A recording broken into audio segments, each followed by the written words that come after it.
Monde numérique.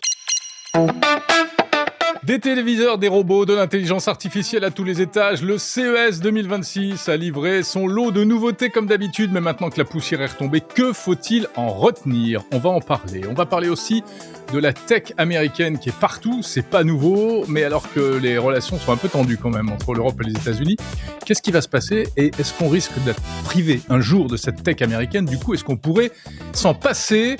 Enfin, une loi contre les réseaux sociaux pour les mineurs. Ça, c'est l'actu immédiate et toute récente en France. Une loi pour les mineurs, un règlement pour la vie privée, un truc contre le porno. Est-ce qu'il n'y a pas énormément de lois et de règlements en tout genre en ce moment ? Est-ce que l'État est en train de remettre la main sur Internet et de fourrer son nez partout au détriment de nos libertés si on pousse la réflexion jusqu'au bout ? Eh bien, je vous propose qu'on parle de tout ça ce mois-ci dans le grand débrief de Monde Numérique avec mes camarades que j'ai le plaisir d'accueillir. Tout d'abord, François Sorel de BFM Business, animateur de l'émission Tech & Co, la quotidienne. Mon petit François, comment vas-tu ? Comment ça va les amis ? Ravi de vous retrouver. Bruno Guglielminetti, Jérôme Colombin, tu m'as fait une intro incroyable là. T'as vu ça ? Attends, mais c'est magnifique. Ah mais on bosse 2026, nouvelle résolution. Mais non, mais attends, mais il faut raconter un peu comment ça se passe. Attends, déjà je dis bonjour à Bruno. À Montréal, Bruno Guglielminetti du podcast Mon Carnet. Si l'un est une voix historique, lui est une voix hystérique, j'allais dire préhistorique et un peu hystérique. Ça va Bruno ? Ça allait. Je te dis bonne résolution 2026.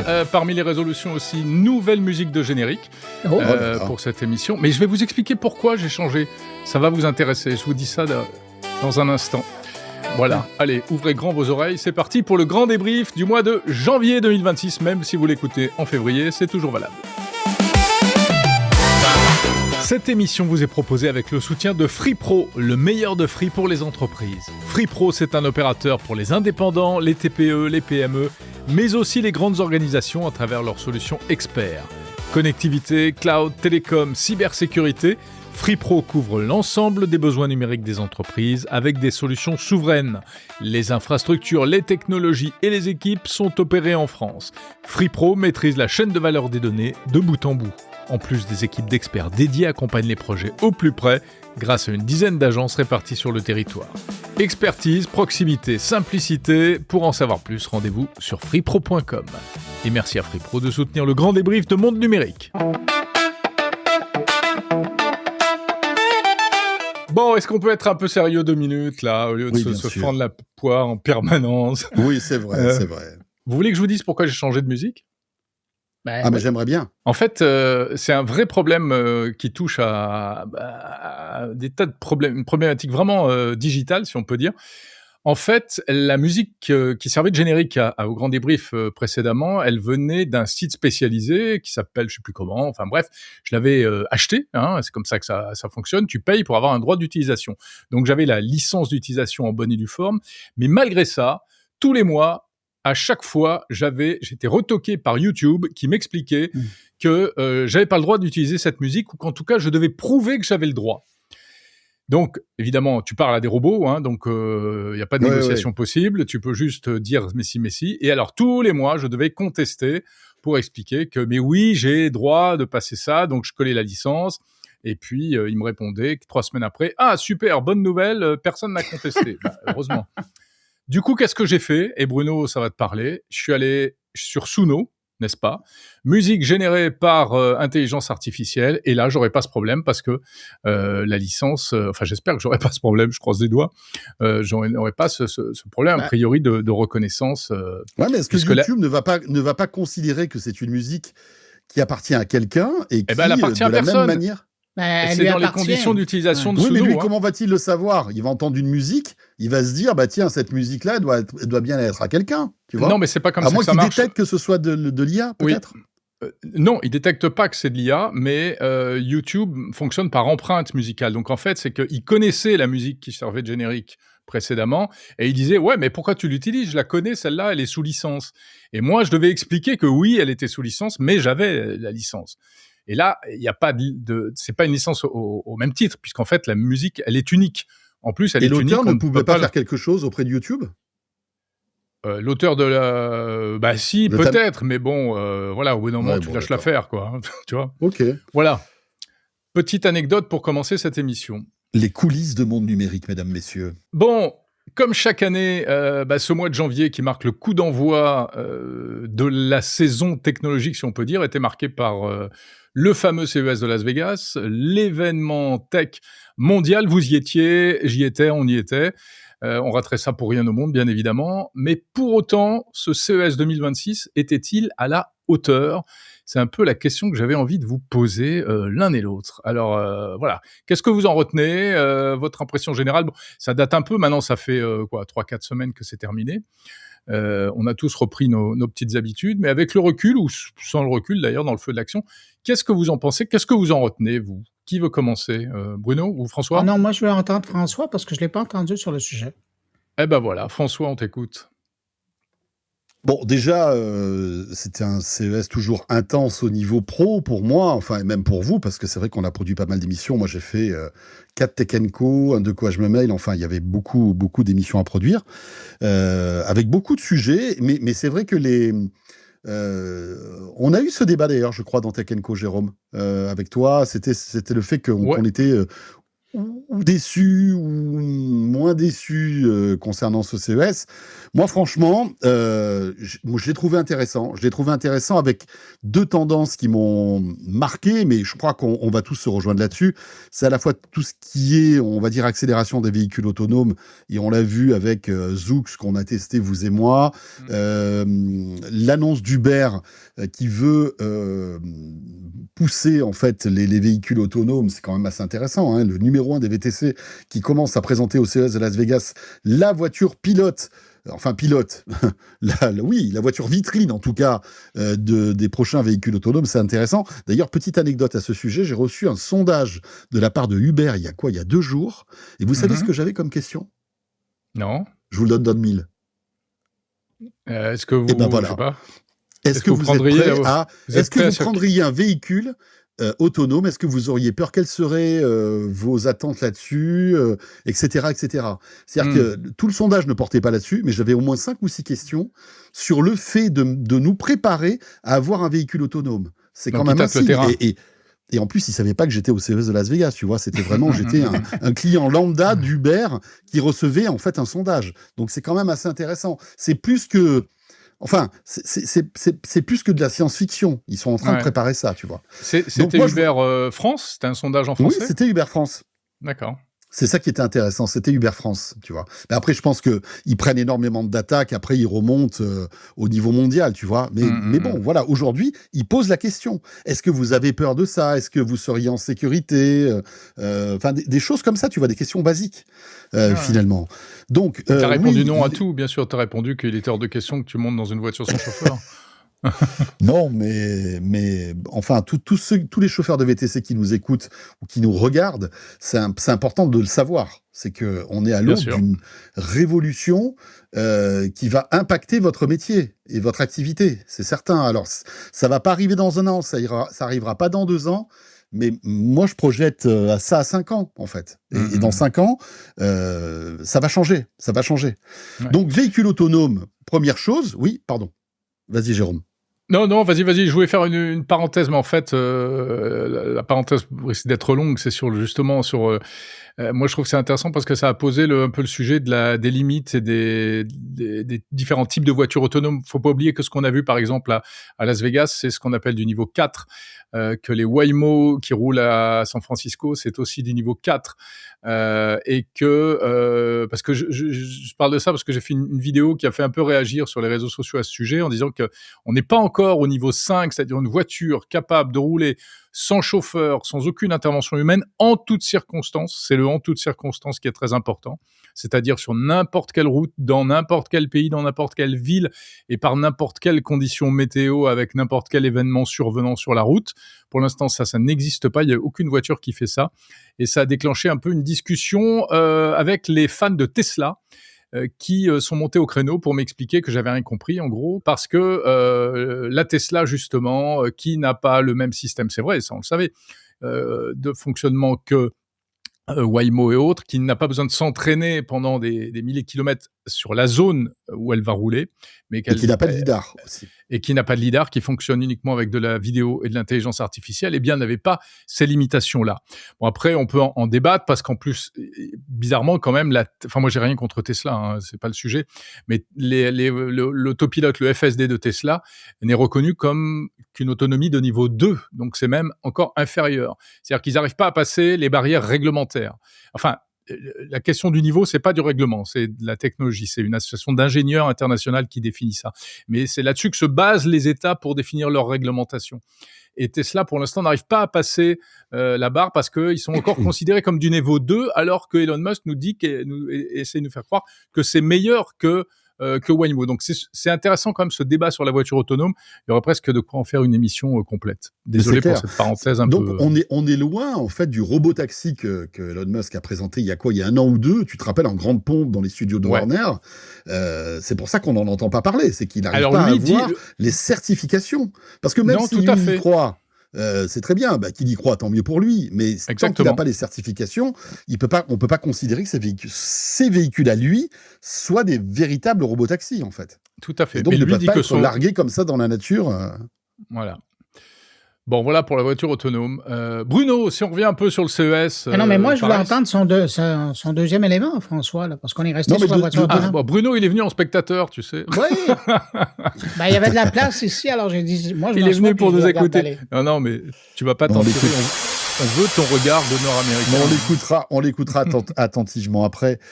Non, la deuxième tendance qui est en fait une double tendance, c'est la présence massive intéressante de la Chine au CES. Je trouve que c'était encore plus impressionnant que les années précédentes, malgré le contexte géopolitique, etc. Les Chinois étaient en force et une chose est certaine, c'est que quand ils sont là, c'est pas simplement pour présenter des gadgets. On se souvient, il y a 10 ans, c'était... c'est pas qu'on prenait pas les Chinois au sérieux, mais il y avait un peu cette condescendance en disant ils copient beaucoup ce que font les Occidentaux, etc. Maintenant, tout ça est terminé. Moi, on était à l'Eureka Park, le studio de Tech & Co et de BFM Business. Juste au-dessus, il n'y avait quasiment que des représentants chinois, de robots, de robots tondeuses, de robots aspirateurs, de robots piscines, des gadgets en tout genre, mais vraiment innovants. Tu vois, et là, on n'était que à cet endroit-là, si tu veux. Tu allais après au Convention Center, il y a énormément de constructeurs chinois qui cartonnent. Alors évidemment, il y a ceux qu'on connaît, les TCL, les Haier, etc., enfin les mastodontes. Mais il y avait plein de boîtes. J'ai vu une boîte, moi, que j'ai trouvée très intéressante, qui est spécialisée dans tout ce qui est vidéoprojection, qui s'appelle AWOL, et qui fabrique des projos, mais d'une qualité incroyable, tu vois. Et au-delà de ça, tu te dis, vraiment, la Chine aujourd'hui, non seulement fait des trucs incroyables, mais a une rapidité, si tu veux, d'exécution, d'évolution qui est impressionnante. Deuxième remarque, c'est les robots. Ce CES a été aussi l'arrivée de plein de robots, souvent chinois d'ailleurs. Les robots humanoïdes, tu veux dire? Oui, robots humanoïdes, alors qui fonctionnent pas tous, mais on voit qu'on est au début d'une nouvelle ère aussi. Et qu'il suffit maintenant de leur donner un peu plus d'intelligence en les connectant à l'IA générative, et je pense qu'on aura des trucs assez sympas, tu vois. Alors c'est facile à dire comme ça va prendre des années, mais on est au début d'un nouveau cycle, je pense, avec la puissance chinoise qui est là, et qui va déferler, dont on ne pourra pas faire grand-chose, et c'est pas un problème d'ailleurs, hein, je veux dire, tant mieux pour eux, finalement. Et aussi, si tu veux, l'arrivée de cette nouvelle génération de robots, ça va prendre encore du temps, mais ça va être intéressant de faire le point dans 10 ans, tu vois. Je suis sûr que dans 10 ans, les robots feront partie de notre quotidien d'une manière ou d'une autre. Et c'est intéressant de voir que, si tu veux, finalement, tous ces petits robots, les robots aspirateurs, les robots tondeuses, les robots de piscine, tous ces trucs-là, récoltent tellement de data, si tu veux, et tu sais qu'il y a des boîtes chinoises qui sont spécialisées dans la revente de ces data. C'est-à-dire que parce que c'est le nerf de la guerre. Hein.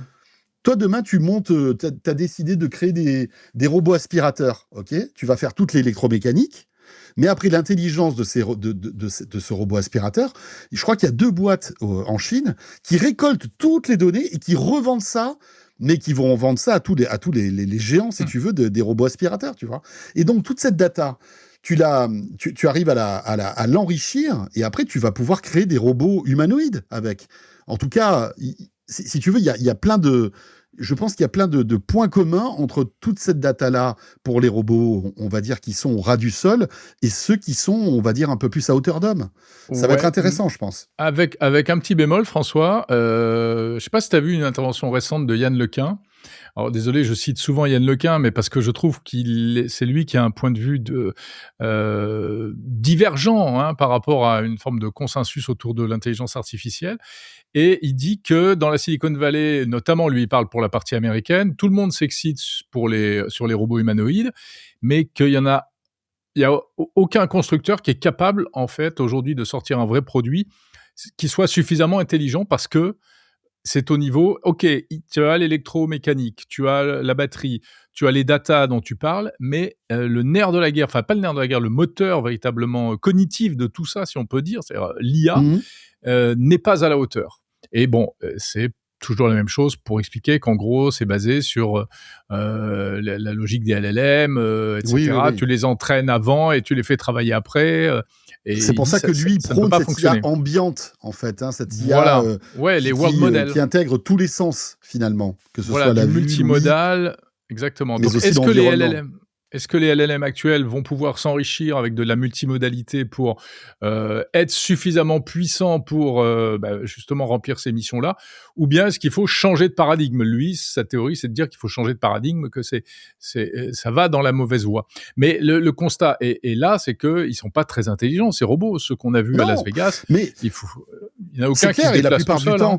Et la plupart du temps, quand ils sont intelligents, tu peux être sûr que c'est quelqu'un qui les télécommande derrière. En plus, oui, tout à fait. C'est clair. Moi, j'en ai vu aucun autonome. Hein. Mais aujourd'hui, ils ont réglé le problème de l'électromécanique. Ils ont réglé le problème de l'équilibre pour un robot humanoïde. Oui, bien sûr. Ça, c'était un vrai défi. C'était un vrai défi, si tu veux. Ils ont réglé, on va dire, les muscles et la motorisation de ce robot-là. Maintenant, il faut lui donner une intelligence. Ouais. Cette intelligence, je pense que malgré tout, elle va aller en progressant parallèlement avec les progrès qu'on a dans l'IA générative et dans tout ce qu'on voit, nous, au quotidien, dans nos conversations avec des IA. Donc, effectivement, ça va prendre du temps parce qu'il suffit pas de connecter ça comme ça. Ça va être beaucoup plus complexe. Mais si tu veux, une partie du chemin a été franchi. Et là, on va attaquer justement à ce que tu disais, à la partie cognitive. Ça va prendre du temps, mais on va y arriver, c'est certain. Et je pense que les Chinois sont bien placés pour ça, notamment avec leur data et leur avancée justement sur toute l'électromécanique. Bruno, tu as eu le même sentiment ? Oui, c'est merveilleux parce que François fait une superbe passerelle à ce que j'allais rajouter. C'est qu'au CES, ce qui était clair cette année, n'ayant pas voulu bouder mon plaisir, je cherchais c'était quoi l'étincelle, puis je me dis que où j'ai vu des lumières allumées, c'est quand on parle, puis c'est exactement ce que François est en train de raconter, c'est l'IA physique. Et c'est ça la nouveauté. Et c'est une fois toute l'avancée qu'on a connue dans les 3 dernières années au niveau de l'IA générative et de ce que les gens peuvent déjà utiliser sur leur téléphone, dans leur ordinateur. Aujourd'hui, là, ce qui va être intéressant de voir, c'est l'application dans les petits robots humanoïdes, les appareils qui sont robotisés, et donc d'avoir l'intégration de tout ce qui est là. Et moi, je trouve que si le CES nous a montré quelque chose, c'était ça. C'est le maillon manquant et c'est ce qui va faire de 2026, 2027, probablement des années charnières dans l'évolution de la robotique humanoïde. Je suis totalement d'accord. Donc, finalement, c'était pas un si mauvais CES que ça, à vous entendre. Moi, j'étais un peu déçu, mais vous me redonnez... c'est moi, c'est mon côté un peu blasé. Très critique, difficile. La barre était haute. Et, Non, mais je suis d'accord malgré tout avec tout ce que vous dites. Et puis, ce qui est intéressant, ce qui reste intéressant au CES, quoi qu'on en dise, et ce qui justifie aussi qu'on continue à y aller tous les ans, etc., c'est aussi les prises de parole des big boss de la tech. Il y avait Jensen Huang, c'est ça. Il y avait voilà. Bon, ça, c'est des trucs qui sont toujours assez intéressants. Lenovo a fait une keynote là-bas. Bruno, je pense que tu y étais. Ouais. Jérôme, tu y étais aussi? Non, j'ai vu ça de loin, mais on en a beaucoup parlé, voilà, c'est sûr. C'était à la Sphère, et en fait, sur le plateau de la Sphère, il y avait tous les géants de la tech actuels. Hein. Il y avait la patronne d'AMD, le patron d'Intel, il y avait l'un des boss de Microsoft, il y avait Jensen Huang qui était là, le patron de Lenovo, enfin, il y y avait... ils sont tous passés à la Colulu, là, ouais. Le patron de Qualcomm était là, enfin, c'était la grosse cavalerie, quoi. Donc, ils viennent tous au CES.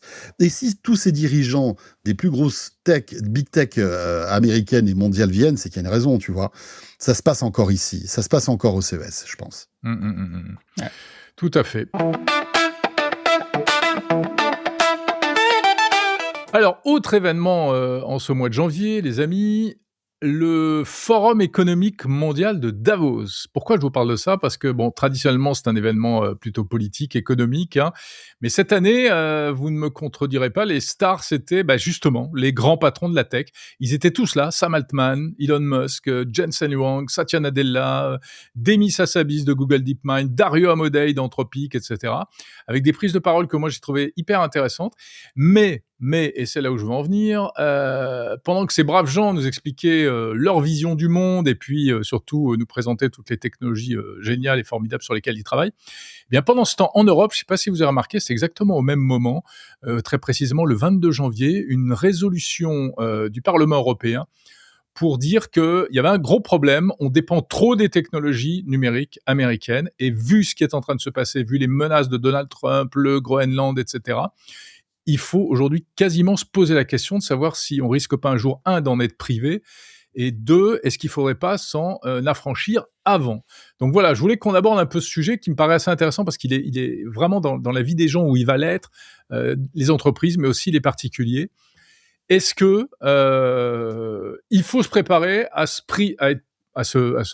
s'affranchir des techs américaines, et en réalité, est-ce que on peut le faire? Est-ce qu'il y a des portes de sortie? Alors c'est un gros sujet, mais j'aimerais bien vous entendre là-dessus. Ouais. Puis on s'entend que la seule raison pour laquelle... Bruno du Canada, c'est intéressant ton point de vue. Vas-y, de chez toi là-bas. Écoute, j'ai même pas énoncé, t'imagines l'intérêt envers la chose. Mais non, sérieusement, c'est que la seule raison pour laquelle on en parle chez vous aujourd'hui, puis on en parle chez nous aussi, c'est parce que y a un problème politique. Qui est représenté par une seule personne, qui est le grand patron aux États-Unis. Mais sinon, ça fait des années et des années, ça fait des décennies qu'il y a un monopole américain, peu importe que ce soit dans le logiciel, que ce soit dans les services informatiques, dans l'info nuagique. Et c'est une situation dans laquelle on a, autant au niveau privé, dans le domaine des affaires que dans le niveau public, je pense aux administrations, on a investi sans jamais se poser des questions. Et là, aujourd'hui, il y a une situation qui est provoquée par un élu américain qui fait qu'il y a une prise de conscience. Mais c'est incroyable de voir que ça a pris tout ce temps-là et ça a pris un seul individu pour avoir cette prise de conscience-là en disant « Mais où est notre autonomie? Notre autonomie par rapport à ça? » Oui, parce qu'avant, il y avait un problème sans que ce soit un problème. Bon, c'était embêtant pour les entreprises françaises qui n'arrivaient pas à se hisser, à tirer de la valeur aussi de ce truc-là. Mais il n'y avait pas de crise potentielle. Là, si demain, Donald Trump pète un plomb et dit, pour faire pression pour des raisons politiques, demande, je sais pas, à Google, à Microsoft de nous couper le robinet du numérique, alors, à mon avis, ils le feront pas de gaieté de cœur, mais ils seront obligés de le faire. Qu'est-ce qu'on fait? Et Jérôme, dans ce scénario-là, c'est pas tout simplement de couper, parce que couper, ça ferait mal, mais tout simplement de mettre de la latence, plus de latence dans le service. T'imagines, ça serait sournois. mais ça ferait en sorte que tu as tout le système bancaire, économique, financier, tu as toutes les entreprises qui fonctionnent dans l'info nuagique pour leur système, les manufactures, ce serait la catastrophe. Et ce serait subtil. Ouais. On dirait, non, on n'a rien coupé. Un peu avec ce qu'on a vu, le même truc sur TikTok qui est en train de se réaménager aux États-Unis. Ils sont en train de bidouiller dans le système. Puis on voit que le système tient pas. On voit que c'est instable aux États-Unis. Moi, j'ai les Échos, c'est juste à côté de chez nous. Puis il y a certains services ici qui sont branchés sur le service américain. Et je vois l'instabilité qu'il n'y avait pas dans le temps quand ça appartenait aux Chinois. Ben, c'est la même chose. Le jour où les Américains décident de mettre plus de latence, sans couper nécessairement, vous allez trouver que l'expérience d'utilisation va avoir changé de l'expérience complète d'utilisation. Là. Ça, c'est plus pervers, effectivement. Ouais. François? Bon, déjà, je pense qu'il faut qu'on garde son sang-froid. D'une manière générale sur ce sujet-là, parce que c'est vrai que on dramatise. Je pense que c'est pas demain que les géants de la tech vont couper le robinet des Européens qui représentent, il faut le rappeler quand même, entre 30 et 40% de leur marché. Hein. Oui, bien sûr. Pour eux, c'est Google, pas une bonne Microsoft, affaire. Enfin, je veux dire, pour eux, c'est inenvisageable, à mon avis. Donc, il faut garder son sang-froid. C'est pas à l'ordre du jour. Je pense que ça ne le sera jamais.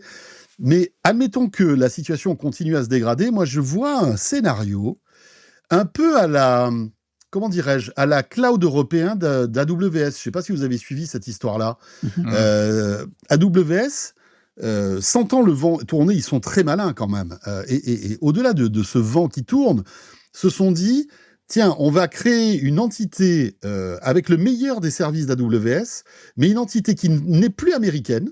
Ok, donc on coupe le fil avec les États-Unis. On crée une entité juridique européenne pour installer en fait le meilleur d'AWS, tout en rassurant les clients français et européens, parce que comme tout ça est ici, il y a moins de risques concernant le Cloud Act. Alors même si en fait il n'y a pas véritablement de spécialiste qui a pu trancher en disant est-ce que véritablement le Cloud Act ne peut pas être éligible à ce type de choses? Mais bon, voilà, il y a encore un petit flou. Mais c'est un autre, à la limite, je dirais c'est un autre sujet, ça. Mais est-ce que demain, on peut pas imaginer que Google, que Microsoft, qui commencent à voir le truc tourner... Bon, alors déjà, il y a aussi un autre sujet, c'est le calendrier. Le président des États-Unis en a encore pour 3 ans, ok ? Dans 3 ans... il y aura de nouvelles élections américaines, si tout va bien. Et on peut imaginer que là, on pourra rabattre des cartes, en fait. Mais ce que je veux dire par là, c'est que... Ou pas, parce que il y a déjà des successeurs potentiels dans son équipe à lui. Peut-être qu'il y aura moins d'agressivité, moins de virulence aussi. On voit que la personnalité de Trump est aussi au cœur de tout ça, si tu veux, tu vois. Et je me dis, est-ce que finalement, ça va pas...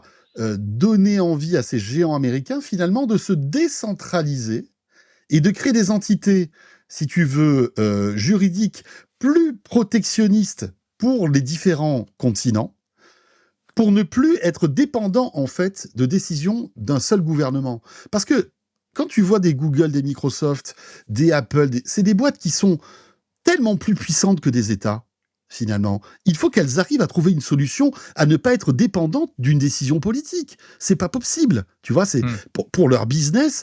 Je veux dire, un Apple, un Google, un Microsoft de se séparer de 30 à 40% de leur business, c'est quelque chose d'inenvisageable. Ouais, mais attends, ça va loin ce que tu dis. Ça veut dire que tu légitimes le fait que des boîtes soient plus puissantes que des États et que du coup, il faut qu'elles en profitent et qu'elles trouvent un moyen de s'en affranchir complètement.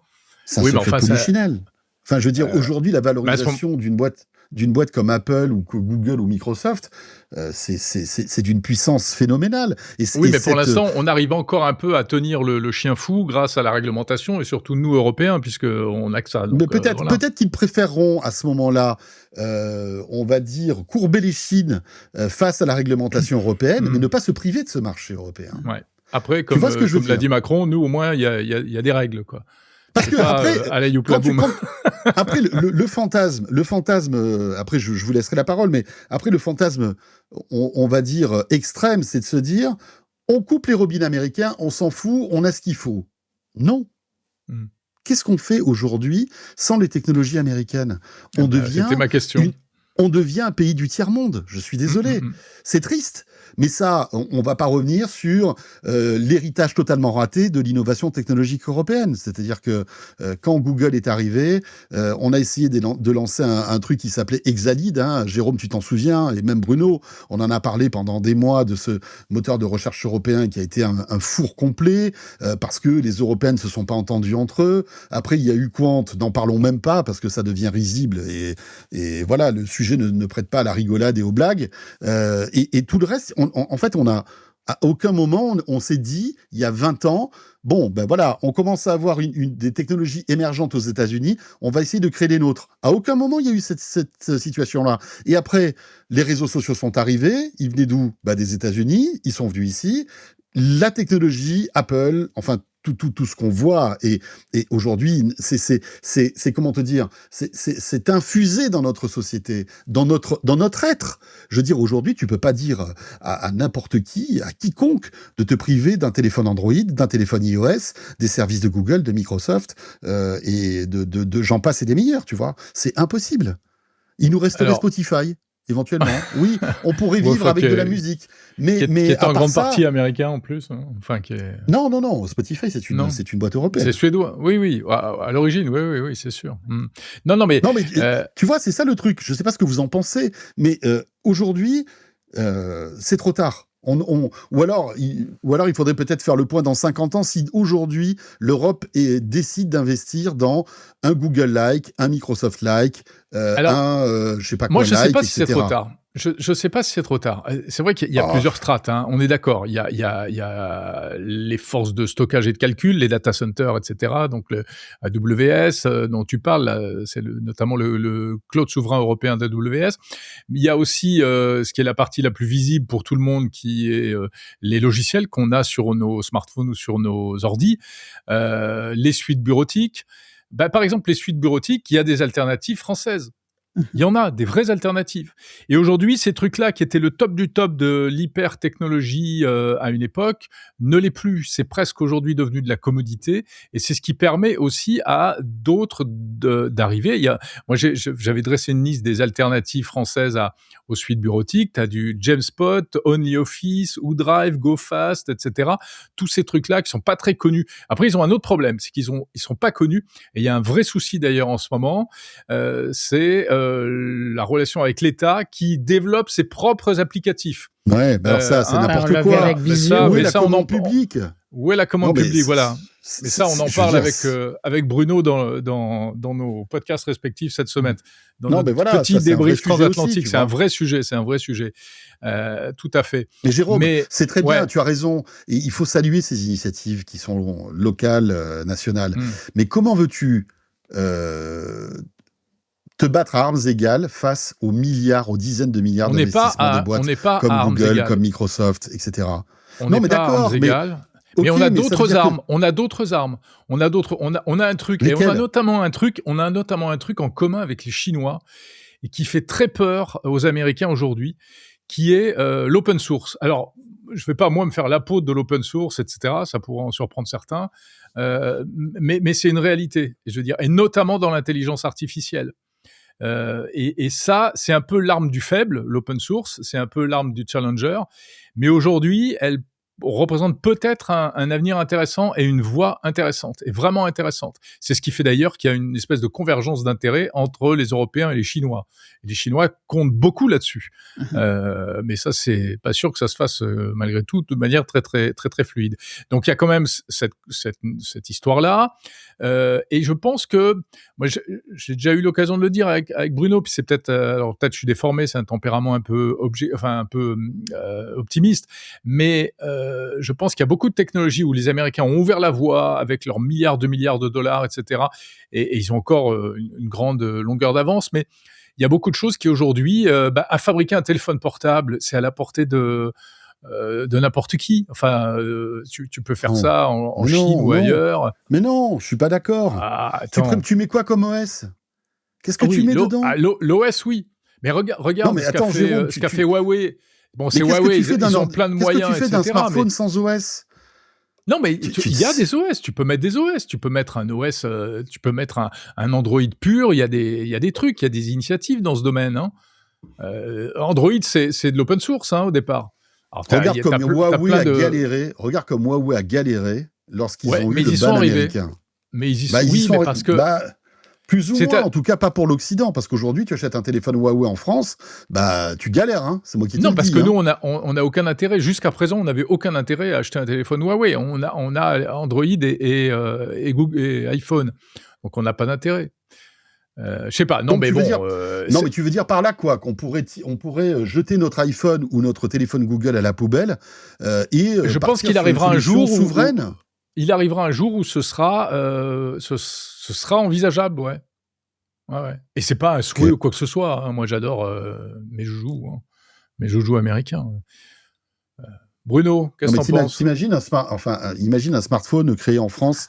Comment veux-tu qu'il soit au niveau d'un téléphone Apple, par exemple ? C'est impossible. Mais François, c'est impossible. Permets-moi de te présenter un exemple canadien dont je parlais la semaine dernière, XTC Mobile, qui, eux, sont dans les traces du BlackBerry. Bon, cet appareil-là, qui est taxé pour le monde des affaires, pour les politiques, qui est hyper sécuritaire, qui permet d'héberger tout ce qui est data qui se promène sur l'appareil localement, ce qui réglerait une histoire en Europe notamment, eux, c'est le défi, c'est le pari qu'ils prennent, hein, c'est de dire, nous, on propose quelque chose. Pour le moment, ça roule encore sur du Android, mais c'est la dernière couche sur laquelle ils sont en train de travailler. Mais toute l'expérience sur l'appareil, ça a été développé à l'intérieur, à Waterloo, ici en Ontario. Et d'ailleurs, il y a un des anciens patrons qui était Monsieur Sécurité chez BlackBerry, la Research and Motion, qui vient de se joindre à l'équipe justement pour amener ce savoir-faire-là. Donc, oui, il y a des possibilités. Maintenant, est-ce que le public va être au rendez-vous? Ça, c'est une autre histoire. Mais technologiquement, on peut le faire. Mais François, je veux juste revenir un instant sur ce scénario dont tu parlais de AWS qui crée un chapitre, une entreprise européenne.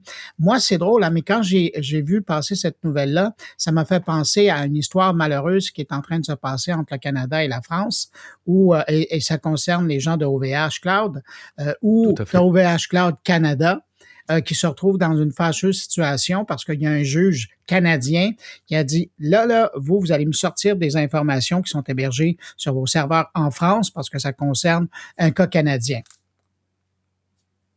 C'est OVH Canada et OVH France. Alors, peu importe les structures administratives, ils ont dit, écoutez, là, c'est les mêmes investisseurs, c'est les mêmes patrons. Vous avez deux entités. Mais le problème vient de la structure administrative, justement, Bruno. Oui, mais là, c'est OVH Canada que l'entité, qu'en fait, que le gouvernement québécois attaque. Parce qu'ils ont créé une entité de droit canadien. C'est pas tout à fait pareil, Bruno. Mais c'est ce que veut faire. Ultimement, ce que ça va faire, c'est que oui, mais ce qu'ils demandent de faire, c'est d'aller chercher des documents qui sont sur les serveurs de OVH France. Donc, si un Américain, le gouvernement américain s'adresse à Amazon pour dire que je veux avoir des documents qui concernent un citoyen américain ou une entreprise européenne qui a des intérêts aux États-Unis et pour la sécurité nationale, tu nous donnes accès à ça, ça va être le même principe. On parle de deux entités nationales. Non, mais c'est dans ce contexte-là où je dis, oui, c'est un beau geste et ça va peut-être rassurer certaines personnes, mais dans les faits, quand il y a le bras judiciaire ou juridique qui embarque là-dedans, c'est tout à fait complexe. Moi, alors, quand je vous donnais cet exemple de la décentralisation de toutes ces boîtes américaines qui pourraient venir en Europe, c'était pas trop pour le Cloud Act. C'était plus pour ne pas être obligé de couper le robinet un jour si le gouvernement américain les y oblige. C'était plus pour ça, en fait. Ouais. Tu vois ce que je veux dire? Oui, mais dans ce contexte-là, François, donc, l'exemple, si on prend toujours le cas de AWS, et ça, Jérôme, on en avait parlé parce qu'on était je pense c'est Las Vegas, où on était dans le cadre de Reinvent.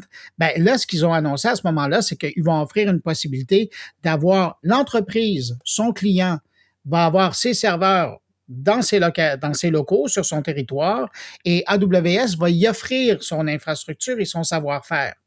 Alors, oui, mais c'est ce dont parlait François, c'est ça. Hein. Pardon? C'est ça dont tu parlais, François. Hein. Ouais. Oui, c'est le European Sovereign Cloud, ils appellent ça, le cloud souverain européen. Oui, Exactement. Sauf que là, vous, c'est sous une entité comme ça, mais ils vont l'offrir à la grandeur de la planète. Et donc, au Canada, une entreprise, un client d'AWS pourra avoir son serveur localement sur son territoire, bénéficier des services d'AWS aux États-Unis, mais à un moment donné, si ça coupe, il va quand même avoir son serveur au Canada avec les outils d'AWS là-dessus qui vont rouler. Donc, c'est pas uniquement une histoire européenne, là. C'est eux qui ont décidé de faire ça à la grandeur de la planète pour régler le problème de la souveraineté. Oui, non, mais non. En fait, je crois qu'on s'est pas bien compris, Bono. Moi, je rebondissais sur ce que disait Jérôme sur cette tension géopolitique qu'il y a entre les États-Unis et le reste du monde, et notamment l'Europe. Si demain on nous coupait en fait Google, si demain on n'avait plus accès à ces services-là en Europe parce que une décision du gouvernement américain décide pour nous punir de couper ces trucs-là. Moi, j'imaginais que justement, il y a une décentralisation de ces services avec des entités européennes dont les États-Unis n'auraient pas, si tu veux, la main dessus. Ce qui fait que finalement, on aurait un Google avec le savoir-faire de Google, mais installé dans une entité juridique spécifique européenne. Donc, que même si Trump ou n'importe qui d'autre décide de couper ce service-là, il ne le pourrait pas puisque, en fait, ça serait sur le continent américain avec des règles juridiques spécifiques, si tu veux. Moi, c'était ça que j'imaginais. Oui, voilà, c'est ça. Mais après, peut-être que je fabule et que ça n'a aucun sens. Mais, enfin voilà, c'était mon point de vue. Après... Ouais, non, mais de toute façon, il est certain que c'est fait pour rassurer les clients, en l'occurrence d'AWS, et c'est une voie qui est pas inintéressante, alors qui fera pas forcément l'affaire des compétiteurs français, mais bon, à la limite, c'est un autre sujet. Ça fera l'affaire sans doute des clients. Mais des clients qui sont satisfaits d'AWS. Dans le dossier d'AWS, il y avait deux nouvelles. Il y avait le fait qu'ils offraient à la grandeur de la planète la possibilité d'avoir leur service, mais localement, peu importe sur le territoire. Et il y avait parallèlement une annonce de la création d'un AWS Europe. C'est deux nouvelles distinctes qui étaient là. Et c'est là où peut-être qu'il y a des gens qui nous écoutent qui vont se perdre dans les détails, là. Mais c'est pour ça que je voulais vraiment... clarifier. Parce que moi, j'ai interviewé l'un des patrons de cette nouvelle entité européenne qui disait j'ai vu l'entrevue. En fait, ils étaient en totale autonomie, c'est-à-dire que même si demain, pour des raisons ou une autre, ils devaient se couper des États-Unis, ça marcherait toujours, en fait. Voilà. Et en fait, c'est là où j'ai eu le déclic. Je me suis dit, est-ce que les petits copains d'AWS vont pas suivre ce cheminement, si tu veux, tu vois? Ça serait pas débile. Alors peut-être que ils se mettraient à dos le gouvernement américain, la Maison Blanche. Mais finalement, bon. Tu vois, à mon avis, c'est pas quelque chose qui est complètement surréaliste. Et je suis persuadé que chez Google, chez Microsoft, il y a des gars qui doivent étudier ce type de choses. Ah, tout à fait. J'en suis persuadé. T'as raison. Bon, en tout cas, ça va être un sujet de l'année, ça, je pense. Ça va être vraiment un truc à suivre en 2026. Ça. Parce que finalement, un Google, enfin.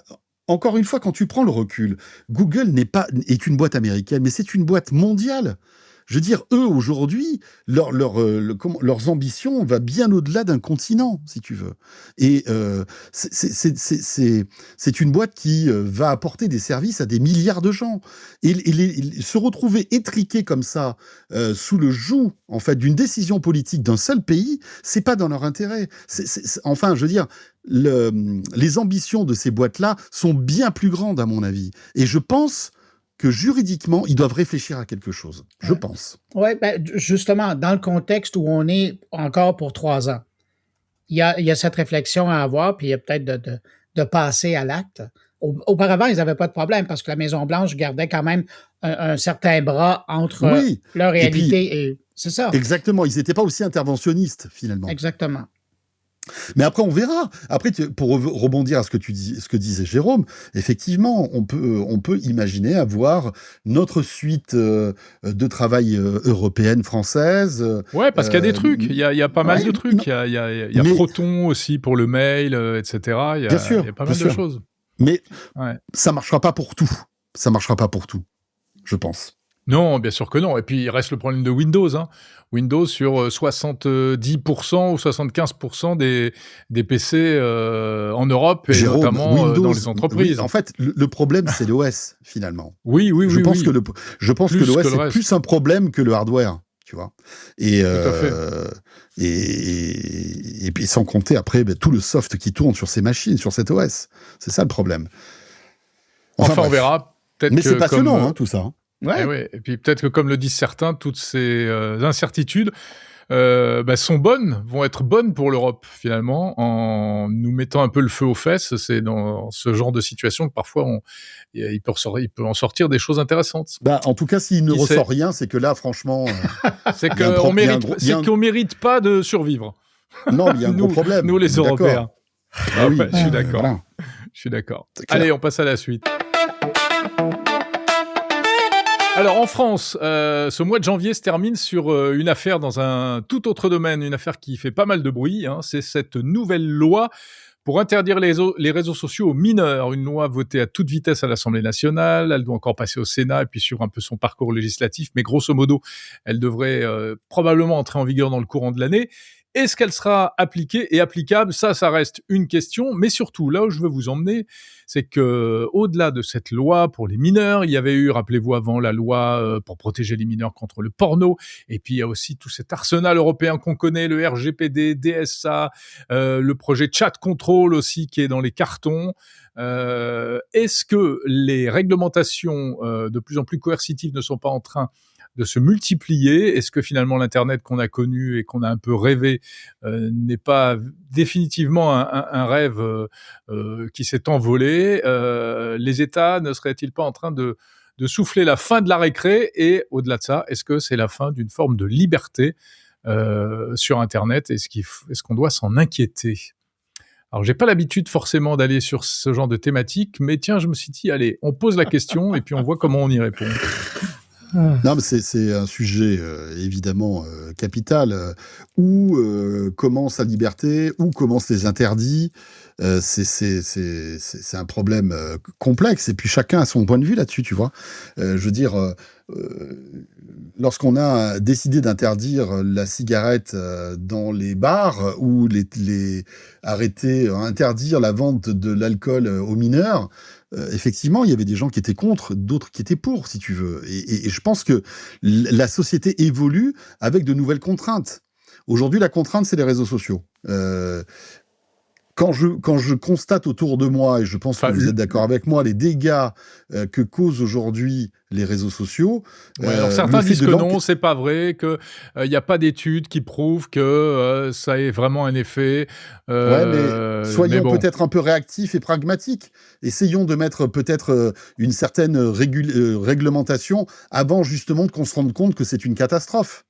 Tu vois ? Oui, d'être proactif, quoi. Ouais. Peut-être, tu sais, à l'époque, je me souviens, après, il faut voir qui dit aujourd'hui que les réseaux sociaux ne sont pas dangereux pour la santé, on va dire, cérébrale, cognitive des jeunes, et des moins jeunes d'ailleurs. Hein, c'est étude contre étude, donc on en sort pas. Voilà, c'est ça. Mais je ne sais pas si vous vous souvenez, à l'époque de l'arrêt de la cigarette aux États-Unis, il y avait des études qui disaient que la cigarette était bonne pour la santé. Hein. Ouais, bien sûr. Enfin, tu vois ce que je veux dire. Donc après, il suffit de constater, nous, au quotidien, nos proches, et nous-mêmes, d'ailleurs. Les réseaux sociaux, c'est un vrai problème.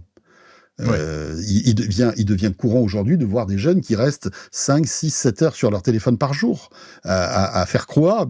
À scroller des vidéos comme ça, tu vois. Et je suis pas en train de les juger, parce que c'est pas mon rôle. 2, c'est simplement, je pose le problème. Parce que quand tu as 15 ans, ou 14 ans, ou 12 ans, ou 10 ans, et que tu scrolles comme ça, tu te rends pas compte, en fait, de l'impact que ça a sur ta vie. Et sur les dizaines d'années que tu as encore à vivre. Et en fait, tu capitalises pas sur ton futur, finalement. Parce que créateur de contenu, il y en a 1 sur 10 millions qui va gagner de l'argent, tu vois. Donc, statistiquement, c'est pas intéressant. Maintenant, quand tu vois les dégâts que ça fait, non, mais c'est terrible. Je me dis qu'il faut peut-être réglementer ça, tu vois. Il faut peut-être réglementer ça. Il y a les problèmes de temps passé, les problèmes de manque de sommeil que ça occasionne, de perte des capacités de concentration. Qui te dit que ça va pas avoir un impact aussi sur on va dire, le futur cognitif de ces personnes? Tu sais pas, finalement. Parce que nous, on a la cinquantaine, voire plus pour certains dont on va taire le nom. Mais ce que je veux dire par là, c'est que ça... Pas de qui tu parles. Quand tu as nous à 14-15 ans, je ne vais pas dire qu'on avait une éducation parfaite, mais c'était différent, si tu veux. Mais bien sûr, nous, avec un bout de ficelle, on s'amusait une journée entière. Hein, mais on apprenait des... Non, mais avec une roue et un bâton, mais ça nous comblait. On apprenait des trucs qu'on apprenait par cœur. Aujourd'hui, avec l'IA, c'est terminé. Et on était obligé soit de tricher comme des alors après, il faut interdire l'IA. Il va falloir interdire ChatGPT avant 15 ans, c'est ça? Non, alors la question qui est posée par cette histoire des réseaux sociaux... Là, attends, en fait, ce sujet, il faut le prendre au sérieux, Jérôme. Ah ben, je suis très sérieux. C'est pour ça que je veux qu'on en parle. Sincèrement, je pense que... Non. On peut plaisanter un peu et prendre les choses très au sérieux. C'est sérieux comme sujet. C'est sérieux. Et le fait de dire aujourd'hui, tu vois, poser le problème et dire est-ce que on va pas saboter la liberté des individus à vouloir empêcher les enfants d'aller sur des réseaux sociaux, moi je trouve pas. Je trouve pas parce qu'à un moment, il faut quand même des règles, il faut un cadre. Je pense. Bon. Moi, je suis d'accord avec toi, pour tout dire. Je pense qu'il faut une ligne jaune. Et même si... Alors, il y a beaucoup de gens qui disent « Ouais, mais de toute façon, c'est pas ça qui va les empêcher d'y aller. » Mais si, je veux dire, tu interdis aux mineurs de boire de l'alcool, ça ne veut pas dire qu'ils en boiront pas, mais au moins, il y a une règle. Ceux qui veulent en boire, ils en boiront. Bien sûr, évidemment, mais ça fait une ligne jaune. Maintenant, la question, c'est est-ce que l'État doit se mêler de ça parce que, voilà, certains disent c'est le rôle des parents, etc. Bruno, du haut de ton continent nord-américain où vous avez une vision beaucoup plus libérale que nous, hein, l'État ne se mêle pas forcément de tout, j'imagine. Donc, comment tu vois ça? Pour moi, c'est pas une surprise de voir que la France en est là. Avec ce type de règles parce que vous avez pris l'habitude, et je pense que c'est même culturel, d'arriver à encadrer les usages du moment que ça peut venir perturber la société. Il y a une règle qui est établie et tant mieux. Parce que vous avez pris cette habitude-là et c'est un peu comme un rempart de la société française et même la société européenne d'arriver à réglementer, d'encadrer ce type d'usage-là, ce qui n'est pas du tout notre approche à nous, et puis qui est encore moins celle de nos voisins à côté, où à partir d'où tout est généré comme contenu. Alors, moi, c'est vraiment pas une surprise. Puis quand j'ai vu cette semaine, le projet de loi qui est passé, mais presque unanime, et la voie rapide que le président lui avait accordée, ça a chipoté un peu sur les téléphones à l'école, là, mais bon, c'est un truc à arranger. Ce qui est aussi une bonne chose, je pense, François, tu seras aussi de cette chez nous, tu vois, chez nous, ça existe déjà. Au Québec, au Québec, il y a plus de téléphone, c'est rangé dans un casier. Ouais, mais tu vois, regarde, donc, un pays qui laisse malgré tout le champ des libertés, mais qui encadre quand même. Tu vois, c'est ça le truc. Donc, au bout d'un moment, regarde, on n'arrive pas. Enfin, on sait très bien qu'il faudrait déjà à l'école une sensibilisation aux réseaux sociaux. Tu vois, on apprend plein de choses à l'école. Il faudrait au moins 1 heure par semaine pour sensibiliser les jeunes aux réseaux sociaux. Il y a des choses, peut-être pas 1 heure par semaine, mais au moins des conférences. Tu sais, parfois il suffit d'une intervention ou deux dans l'année. Même moi, je connais un confrère journaliste qui fait ça, qui va dans les écoles, qui, je peux le citer, hein, il s'appelle Jacques Hainaut, et il a fait un super travail. Il va dans les écoles et il explique les risques des réseaux sociaux aux enfants, etc. Et parfois, ils écarquillent des yeux, ils sont pas au courant de plein de choses sur l'exploitation de la data, sur les effets, etc., etc. Il suffit, il y a déjà des choses, peut-être qu'on peut faire mieux, c'est certain. Mais ça suffit pas, l'information. Effectivement, au bout d'un moment, il faut un peu serrer la vis, quoi. Et c'est surtout dans le contexte où on est, c'est-à-dire peu importe de quel côté de l'Atlantique on se trouve, on est aujourd'hui dans une ère où les citoyens, les jeunes citoyens ou les citoyens en devenir sont en train de grandir dans un monde qui ressemble pas du tout à celui qu'on a connu. Il y a les réseaux sociaux, il y a l'IA, il y a une façon d'aborder ces choses-là, il y a des conséquences d'utiliser ces outils-là.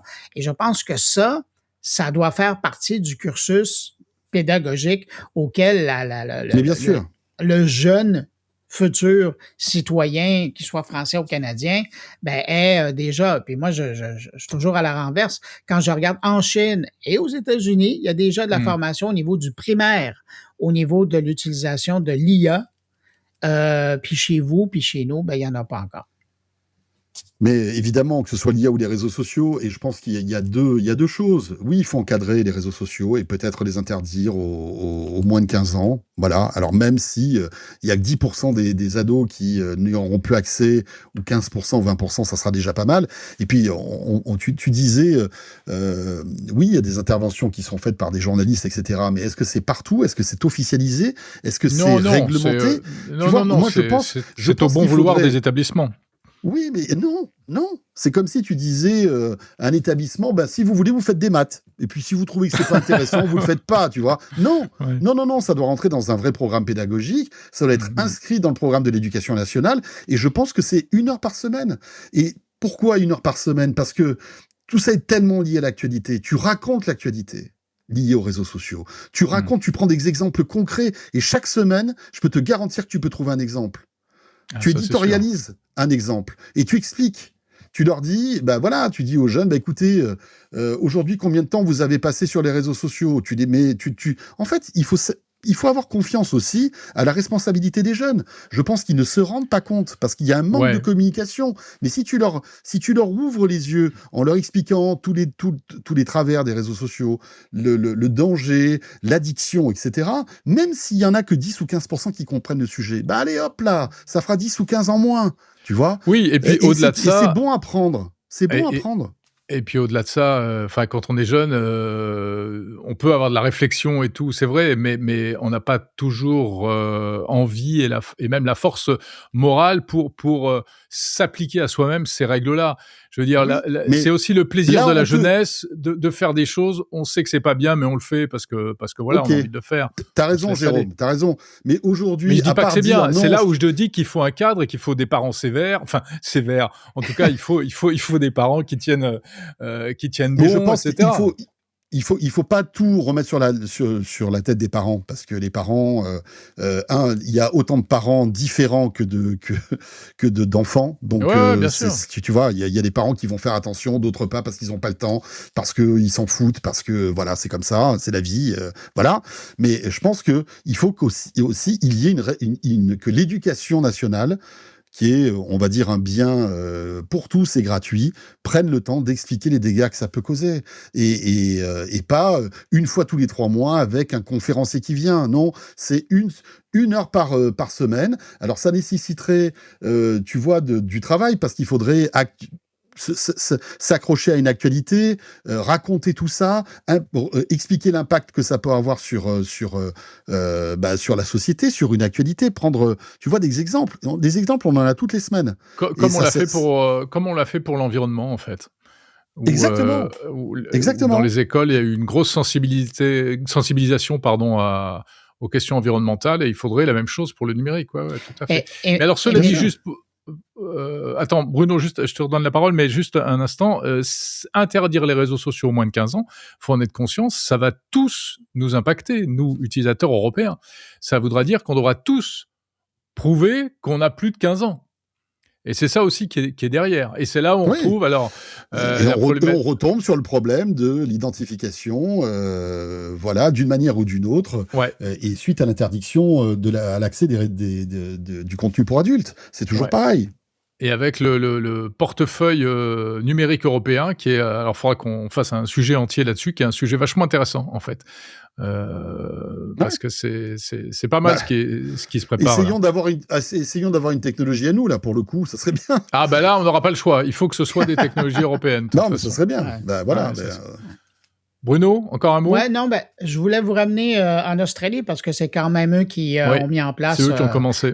Exactement. Et quand on regarde, parce que moi, ça m'intéresse ce sujet-là, quand on regarde un peu les réactions, parce que là, ça commence à faire quelques mois, il y a 2 choses. D'une part, ceux qui voulaient vraiment être sur les réseaux sociaux, les moins de 16 ans en Australie, ils ont trouvé de la place, parce que dans la loi australienne, il y a des sites, des réseaux qui sont nommés. Et donc, ils ont trouvé d'autres réseaux qui ne faisaient pas, qui n'étaient pas dans la loi. Et donc, ils ont décidé d'aller faire leur vie numérique là-dessus. Mais de l'autre côté, les jeunes qui en ont profité de par la pression des parents ou de par la pression des pères ou de l'école ou du gouvernement, ben c'est quoi les échos qu'on entend? Ben ils sont pas plus mal maintenant qu'ils sont pas sur les réseaux sociaux. Ils ont trouvé une autre façon de passer leur temps et de se divertir. Et c'est pour ça qu'à un moment donné, oui, le geste, il est probablement même violent parce que quand tu as passé toute ta vie de jeune à communiquer et à réseauter et à être avec tes amis en ligne et les regarder quand tu voulais, du jour au lendemain de dire, ben non, ça se fait plus comme ça. Tu vas devoir aller les voir en vrai, tu vas devoir leur parler en vrai. C'est violent, ça. Ils n'ont pas été habitués à ça, mais c'est une autre façon et puis on en est la preuve, là. Nous, c'est comme ça qu'on l'a fait quand on était plus jeunes. Alors, c'est de réapprendre et c'est donner donner au temps le temps de prendre le temps. Voilà. C'est beau, Bruno. On est obligé de conclure là-dessus. Ça fait une formidable parole de fin. Bon, je voulais vous emmener encore sur des coups de cœur. Mais bon, voilà. Wow, c'est magnifique. Je voulais vous parler de mon expérience de vibe coding, mais on en parlera le mois prochain. Alors. Allez, ça va. Merci Bruno Guglielminetti de Mon Carnet à Montréal, François Sorel à Paris, de BFM Business et Tech & Co, la quotidienne à suivre tous les soirs de la semaine sur BFM Business. Et à bientôt à tous les deux sur le plateau. Enfin, toi, Jérôme, physiquement à mes côtés, et puis Bruno en visio. Ouais. Et puis merci à vous de nous avoir écoutés et suivis peut-être en vidéo sur YouTube. Continuez à suivre nos différentes émissions, nos différents podcasts. Abonnez-vous de tous les côtés. On vous dit au mois prochain en ce qui concerne le Grand Débrief. Salut. Salut à tous. Le Grand Débrief de Monde Numérique vous était proposé en partenariat avec Free Pro, le meilleur de Free pour les entreprises.